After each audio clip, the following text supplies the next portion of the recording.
There are three things that are going on now to great extremes that have not existed since the 1930 to 45 period. And it's important to know those three things and then to understand them well. The first is what is going on with money and credit when you get to something like a zero interest rate and you need buying power. The government needs buying power, but they can't tax it. So what we have is the production of a lot of debt that the central bank prints money and buys that debt to spend. And the last time that happened, in the last few years, it happened starting in 2008, interest rates hit zero. They couldn't lower their interest rates. So they had to print a lot of debt and the government went in and bought it. Okay. And we're coming to the end of a debt cycle. So this is a big thing, because where does the money come from and who will get what? The government will now determine that, and then they'll print it and it'll devalue money. Okay, and how money flows, a big deal. So that's number one. The second one are wealth and political gaps that are causing great conflicts. Throughout history, there's always been the main things that everybody's always fought over is money and power, particularly political power. So what we have is a situation when you have a large wealth gap and you have an economic downturn, particularly if you put a lot of debt having at the same time, you have a fight. I mean, that's been true through history. And it's reflected in the political gap. So the political gap it's classic political gap, left, right, capitalist, socialist. Well, how do you distribute it? How are you going to deal with that? That becomes the other, and how you fight. So that's the second of the two, this wealth political gap that's causing the conflict. And it's coming at a time where we don't have much money because we don't have a good financial position. We're printing and putting it out with made up money, meaning what happened, like COVID was such a good example. A lot of people and companies had falls in their income that would be ruinous. If checks didn't go out, we would have had a revolution. And so those checks and how do you save everything and so on. Okay, and it's not like the government had real money. So they made more debt and then the Federal Reserve printed it. The checks went out, which diminishes the value of money and so on and changes things. So then the third thing is the rise of a great power to challenge an existing great power. So the rise of China to challenge the United States. In all history, there are world orders. What that means are the dominant power. It's like in nature almost, the big bull or something. Anyway, there's the dominant power. And then what happens is in 1945, we entered the American world order. The United States won the war. And then in 1945, the winners of the war carved up the world. We had 80% of what was considered money at the time, gold. 80% of the world's money, essentially. We counted for half the world's economy, and the rules were set in the United States, basically. That's why the United Nations is in New York, the World Bank and the IMF are in Washington, D.C., because we began the American century. And then we are now at a time, we've never had another power challenge us in the same way. There was the Soviet Union, but they were always a fraction of the size economically, so couldn't compete on that same basis. They had nuclear weapons, but they didn't have the economic power and so on. But now we're dealing with China coming on as a power. I spent a lot of time in China over the last 36 years, by the way, and I admire how they're doing a lot of things. I mean, I know it's controversial to say that, but in terms of they're a power. Whoa, since I started going there, their average income has increased by 30 times. So they're a comparable power and they're also growing faster.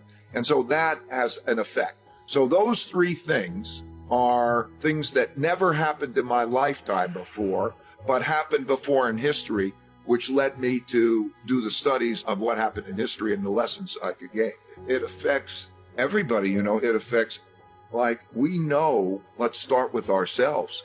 Most importantly, forget about the outside thing. Can we be healthy and strong? And what do we need to do? To know you have to be in it together. If we can row in the same direction, okay? If we can have thoughtful disagreement and get past that, if we can be in it together, like the wealthy and the poor. It sounds so difficult, But at the same time, if you read history and you see what happens when it's not, when you have a civil war, like we could be on the brink of a civil war. That sounds so crazy. But the truth is, in most countries, almost every century, there was a civil war or a revolution, some form of civil war or revolution. So it's almost inevitable that we're going to have something, okay? You either resolve it or you start fighting so badly that you really, once you cross a certain line, there's no coming back, because you do the damage, you demonize, and that person's such an enemy, or that class of people is such an enemy that the communication's gone and the fight. Well, you see this in politics today. In other words, is there a respect for the system and a mutual respect of trying to resolve these types of things? Or will they go to any lengths to win? Because a constitution or law will only carry you to so far, okay? There has to be an element of respect for it, right? If you think about, I want to distinguish, there's big differences in opportunities. So let's say, supposing you have two people of comparable opportunities, the marshmallow test is you take a kid and you say, okay, you can have one marshmallow now, or you could have two marshmallows in 15 minutes if you don't eat the first one. Once you start to realize that deferred gratification is going to make you better and so on, and you start to count how many days, weeks, months, or years can I live if I don't have money come in, and you start to focus in on that, that's the first step. Okay, like the marshmallow test. So I want to save. You got to start there. Then if you do that, you're necessarily going to go save in what? And then you'll start to get exposure, how these things are different. Okay, then you start to care. You're going to have one of these and one of those, and you start to experience, and then you start to learn. And basically that's what makes the difference. When it comes to the money, now, at that moment that you don't want it, you have savings. That means I want savings. So the next thing inevitably that's going to come at you is, where do I put it? And then you get your choices, and then you experience it and you learn. I think first, calculate how many days, weeks, months, or years you can live on your saving. Because when you do that, you'll gain security. So look at how much you're spending and then say, how much do I need? And whatever that number is, you're going to need more than that, because it may go down rather than go up. So now, do I have a year's spending? I think you start there. Then you start to think, what are the things that are most important for me? And then you start with your business or your residence that have a symbiotic relationship and that you know well. If you start with your business, okay, you're closer to that, investing in yourself, whatever that may end up being, that may be your best investment. But if you're in a job, that's not the thing, because you're in a different position. And then I really think there's something good about your home, a basic thing about your home, because it's nice forced savings. And it also means that you fix it up. You're saving, you find out there's, oh, well, if I add this thing or that thing, and you're enjoying it.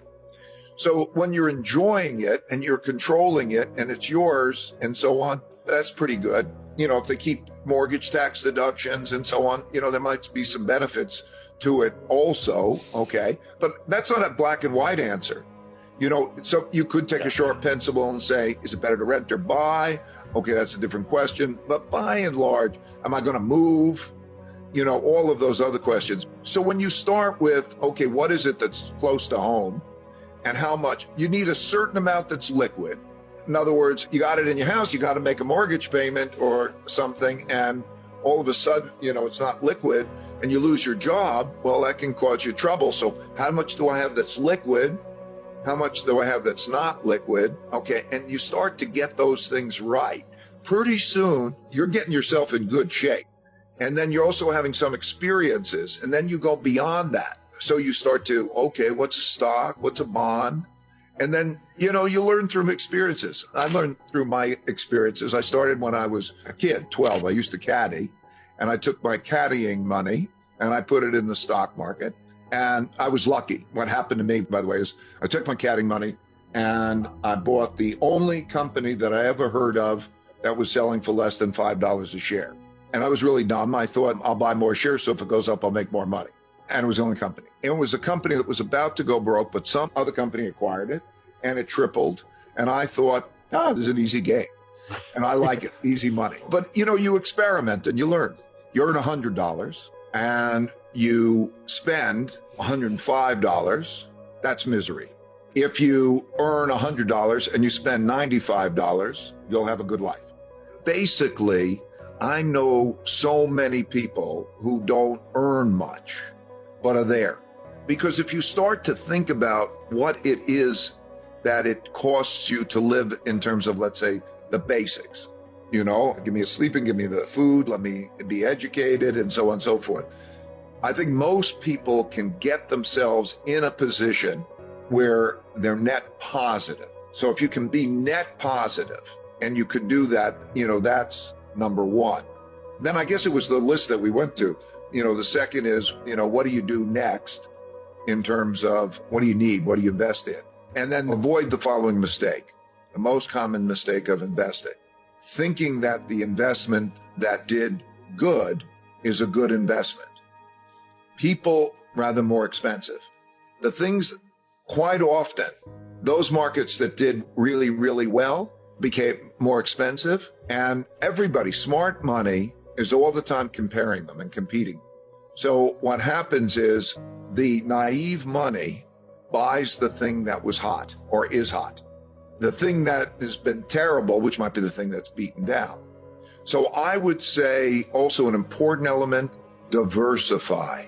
Because what I learned about this is that, first of all investments compete. And it's not easy to tell whether one investment is better than the other, because if people could do that, life would be easy and everybody'd make a ton of money. And this is a competitive game that's very difficult to compete in. So it's very difficult to say which one's better or worse. You could take experts and do all sorts of tests, and you'll find out that they can pick that, and you can't tell whether the worst ones are going to be better. So because of that, you understand that even picking the best ones is difficult, and particularly if you're naive. Like, we spend hundreds of millions of dollars each year on research to try to give us an edge. Wow. Okay. Now you've got to compete with us. So competing in the markets is more difficult than competing in the Olympics, but there are more people who try harder in order to do that. So it's a zero-sum game. But diversification will reduce your risk without reducing your return. That's critical.